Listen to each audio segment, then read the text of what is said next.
Puji Tuhan, haleluya. Selamat pagi Bapak Ibu Saudara. Salam sejahtera buat kita semua. Senang sekali kita dapat berjumpa kembali di pagi hari ini.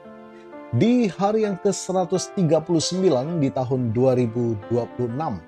Saya Pendeta Kawi Armiasa, Gembala Sidang GPDI Philadelphia Dompu, Nusa Tenggara Barat.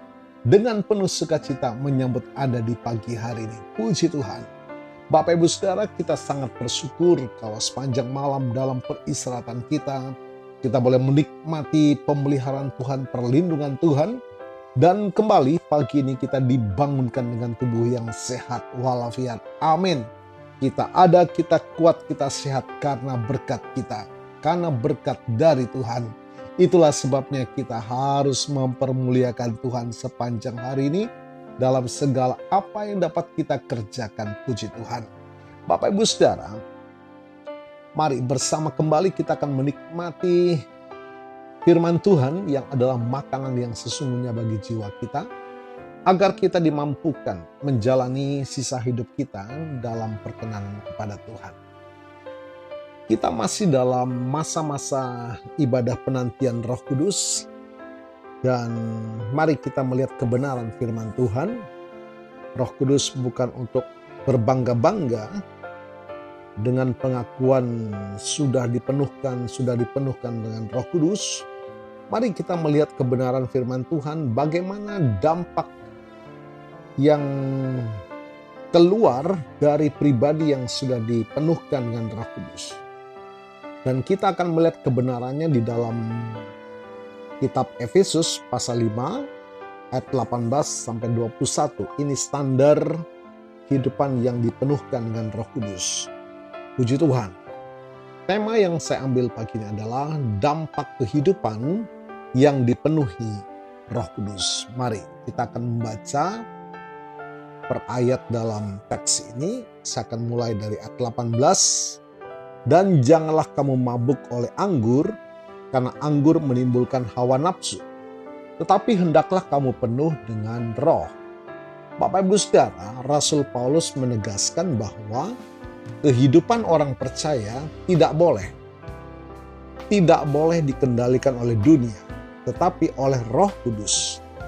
Mabuk anggur berbicara tentang hidup yang dikuasai oleh hawa nafsu, emosi, dan keinginan daging. Sebaliknya, kehidupan yang dipenuhi Roh Kudus berarti hidup berada di bawah kendali Allah, kemauan Allah. Kehidupan yang dipenuhi Roh Kudus, Bapak Ibu Saudara, bukan hanya pengalaman sesaat, tetapi gaya hidup yang keluar dan menghasilkan perubahan nyata. Roh Kudus bekerja membentuk karakter, ucapan, hubungan, dan penyembahan hidup orang percaya kepada Tuhan. Nah, di tengah era modern dan era society 5.0 atau 5.0, manusia semakin sibuk, stres, dan mudah kehilangan arah. Karena itu, gereja dan orang percaya memerlukan kehidupan yang dipenuhi Roh Kudus agar tetap menjadi terang dan garam dunia. Mari kita melihat ayat yang kita baca tadi. Ya, kehidupan yang dipenuhi Roh Kudus menghasilkan kata-kata yang membangun, kata-kata yang meneguhkan. Apa yang keluar dari ucapannya? Ucapan yang memberkati, yang berdampak positif, tidak lagi bergosip atau fitnah atau caci maki atau dusta. Ayat yang ke-11 kita baca, dan berkata-katalah seseorang kepada yang lain dalam mazmur, kidung puji-pujian dan nyanyian rohani. Artinya apa? Ada perubahan kebiasaan yang buruk menjadi pola yang baik. Ya, dari dulu mungkin suka bergosip, fitnah, caci maki atau dusta. Tetapi ketika sudah dipenuhkan dengan Roh Kudus, maka apa yang keluar dari mulutnya? Perkataan yang memberkati, perkataan yang meneguhkan iman seseorang, perkataan yang berdampak positif, membangun. Puji Tuhan.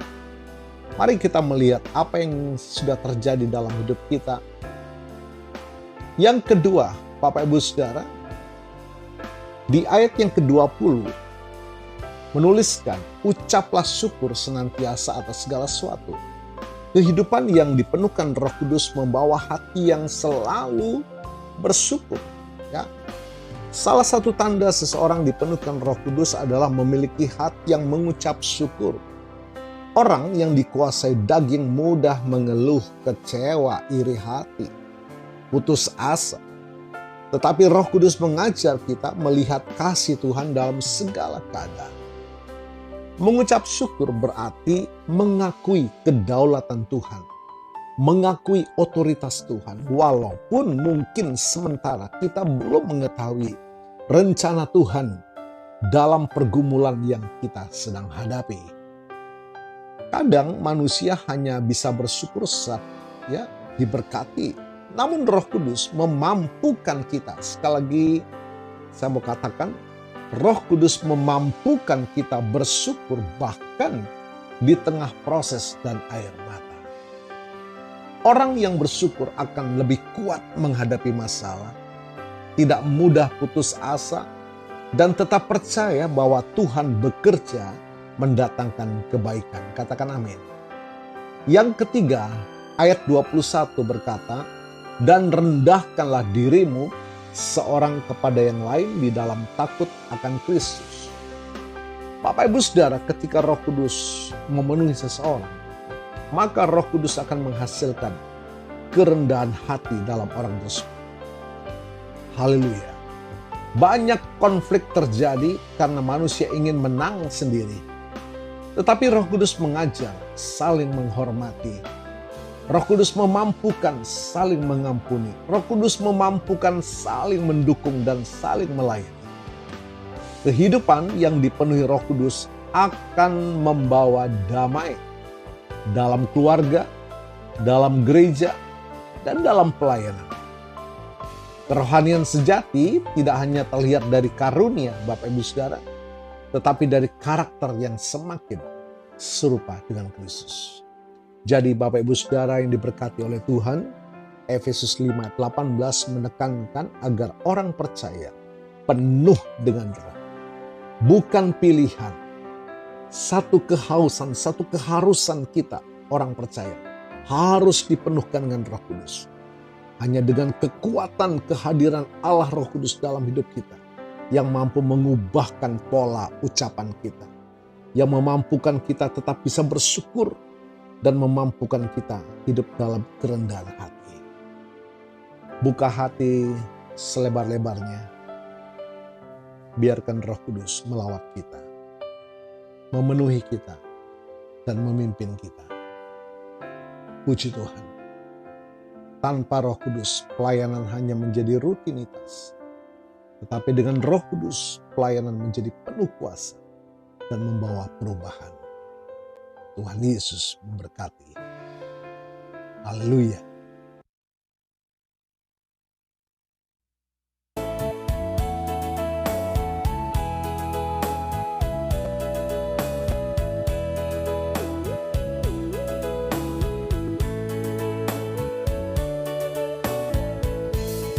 Peganglah tanganku Roh Kudus setiap hari. Ku tak dapat jalan sendiri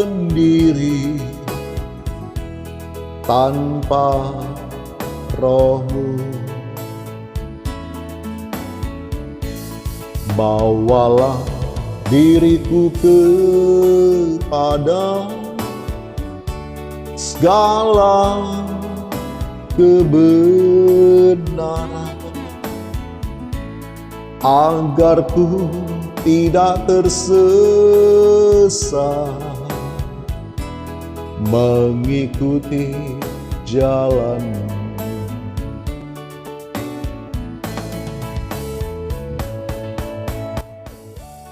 Bapa, terima kasih Engkau sangat mengasihi kami.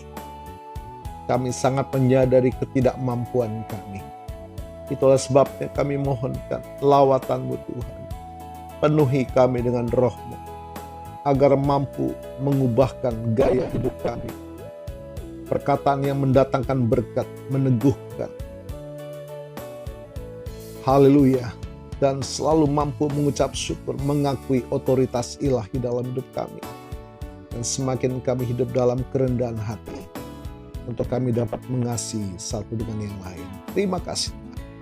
Diberkati kami semua pagi hari ini, dan hamba-Mu berdoa bagi Bapak Ibu Saudara yang menikmati berkat pertambahan usia, baik ulang tahun kelahiran maupun ulang tahun pernikahan dalam rumah tangga saudara.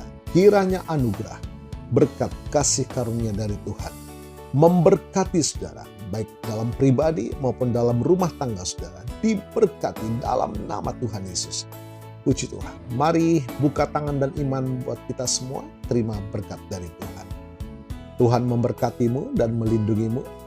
Tuhan menyinari engkau dengan wajah-Nya dan memberikan engkau kasih karunia. Tuhan menghadapkan wajah-Nya kepadamu dan memberikan engkau damai sejahtera. Bapak Ibu Saudara, terimalah berkat Tuhan atas seluruh hidupmu.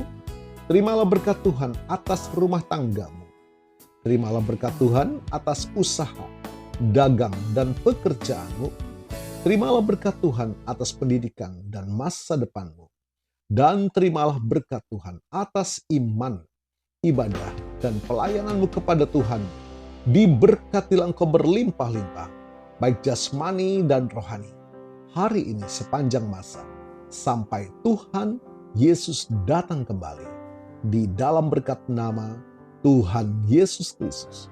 Haleluya, haleluya. Amin. Puji Tuhan, Bapak Ibu Saudara, selamat pagi, selamat beraktivitas. Tuhan Yesus memberkati.